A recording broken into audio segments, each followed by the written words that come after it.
Today was another just kind of workout to kind of test things out. Doing 5 sets of 5 at 180 on the front squats. These actually felt like they took a little bit out of me. So I might have to back off in the front squats a little bit, at least in terms of the weight, and then, deload it and then go from there. Uh, Watching these now, my form looks fine. Just for whatever reason, my legs were just kind of feeling worked, which kind of came up on me pretty quick. I mentioned feeling a little bit of fatigue after doing the 175s on Tuesday, but this was a considerable jump in terms of fatigue and exhaustion doing these.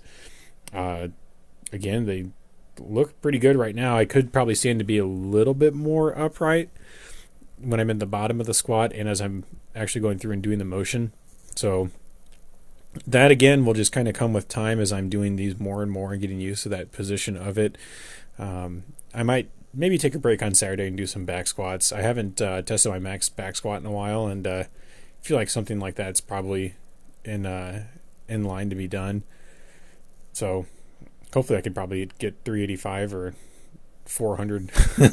That'd be cool this weekend. Probably not. I haven't done anything pretty heavy on that in a while, so it's going to be probably a little hairy as I'm not used to balancing that weight, which you'll see somewhat relevant in later on in this video. I did some 4-inch block pulls, and while weights that I can do pretty comfortably off the ground moved very well, I still could not break 440 off of the 4-inch blocks. Very likely I could do it off of the my 9-inch blocks that I've got. I just couldn't move it, and I think that may be, well, it's a result of a couple different factors.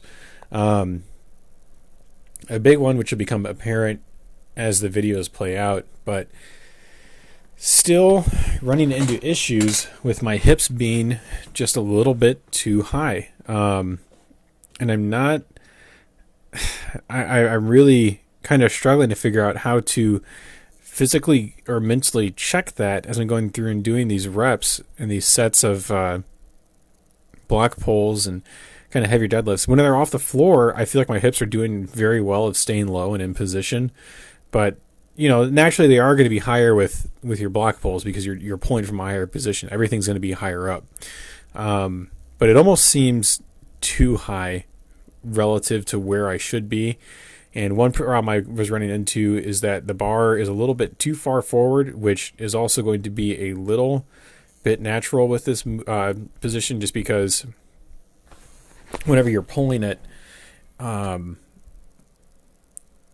position of where I have it at, it's like right where your legs are going to be at a little bit of an angle, so it's going to be a little bit in front of the toe. But that is also a consequence of having the hips so high and not being able to lower them because my hamstrings aren't stretched out.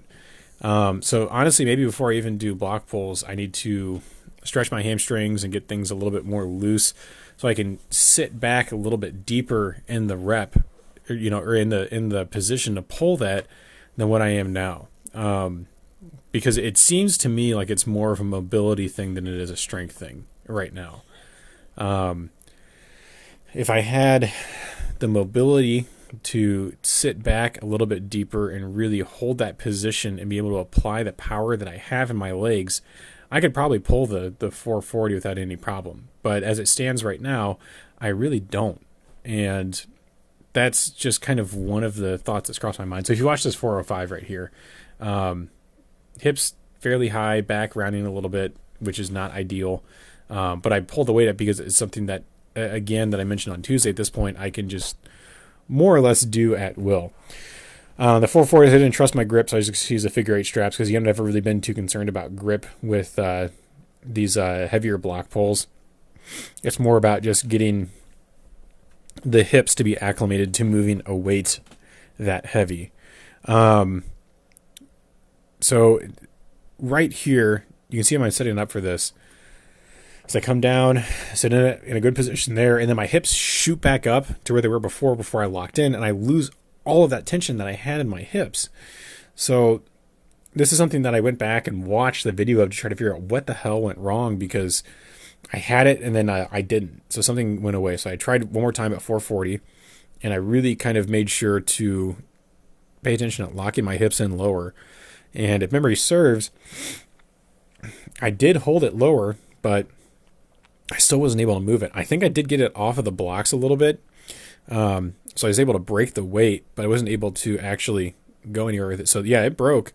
My hips came up, my back rounded a little bit. I just wasn't in a position to really pull it. I just couldn't do it.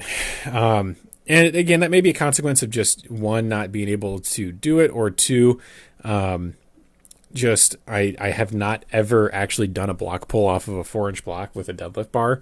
And so my body still needs to figure out the positioning of where I need to be to do this. And, you know, you can use that as like a reason to justify some of the poor positioning during this, but that still shouldn't be as much of an issue given what I'm used to doing in terms of deadlifting and block pulls and things like that. Like my positioning is something that I know and I'm aware of. Again, right here in the 420 that I tried after that, my hips shot back up and I lost tension on my hamstrings because of that, and I wasn't able to complete that pull. If I'm able to work on my mobility and keep my hamstrings a little bit longer to be able to maintain that tension and that positioning in that lower position, I think I can do this, you know, and pull these, but I'm just not stretched out enough whenever these are starting to really be able to do it. So I don't know. There's a litany of different exercises that I can do to increase mobility on these pulls, and it's probably worth looking into doing them either, you know, in the morning, getting up a little bit earlier to do these and kind of stretch my hamstrings out, or take some time before I work out to stretch them out and really kind of get them feeling limber and mobile so I can approach what I'm going to be doing with these. It is going to be something that I just got to figure out. I mean, like I do with a lot of this, I need to figure out what is holding me back here. I'm pretty sure I understand what it is, but it's just going to take effort and repetition and problem solving with this. So let's see how long it takes to figure this problem out.